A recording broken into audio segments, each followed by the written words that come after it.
कैसे हो आप सब लोग? अच्छे होंगे और अच्छे तरीके से अपने प्रिपरेशन कर रहे होंगे।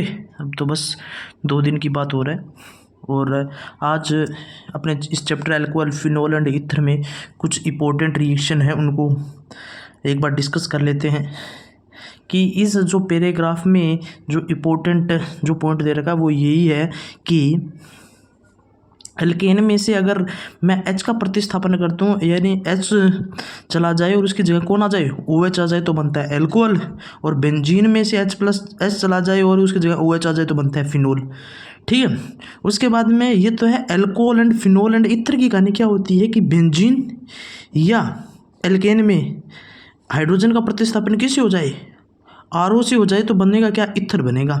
ठीक है, ये इसमें कुछ दे और कुछ नहीं है। उसके बाद में यह बता रखा है कि अगर एक OH जुड़ा हो तो उसे क्या बोलते हैं, 2 OH जुड़ा हो और 3 OH जुड़ा हो।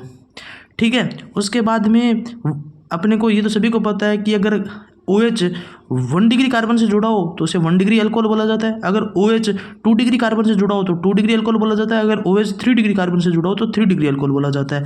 उसके बाद में बात दे रखी है क्या, एलाइलिक अल्कोहल।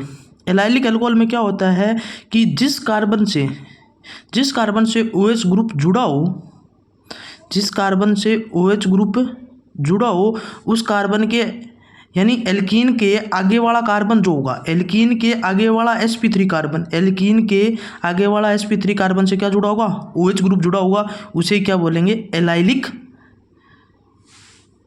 कार्बन बोला जाता है। और उससे जुड़े हुए एल्कोहल को एलाइलिक अल्कोहल, OH ग्रुप से जुड़े एल्कोहल को एलाइलिक अल्कोहल बोला जाता है। बेंजाइलिक में क्या होगा, यानी बेंजीन वाले से जुड़ा होगा जो कार्बन होगा उस पे OH ग्रुप होगा।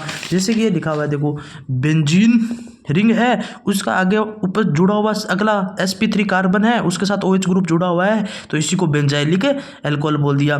उसके बाद में कुछ नहीं है, इसके बाद कुछ ये जैसे एक OH ग्रुप जुड़ा है, दो OH ग्रुप जुड़े हैं, 3 OH ग्रुप जुड़े हैं, ये बता रखा है। इसमें आगे जैसे कुछ ये इसे बता रखा है कि इसमें ये 1 डिग्री अल्कोहल है, ये भी 1 डिग्री अल्कोहल है, ये भी 1 डिग्री, यानी इसमें कुछ बता रखा है कि 1 डिग्री अल्कोहल कौन सा है, 2 डिग्री अल्कोहल कौन सा है, बस यही बता रखा है। उसके बाद में कुछ ये IUPAC नेमिंग दे रखी है, इस टेबल में कुछ IUPAC नेमिंग दे रखी है।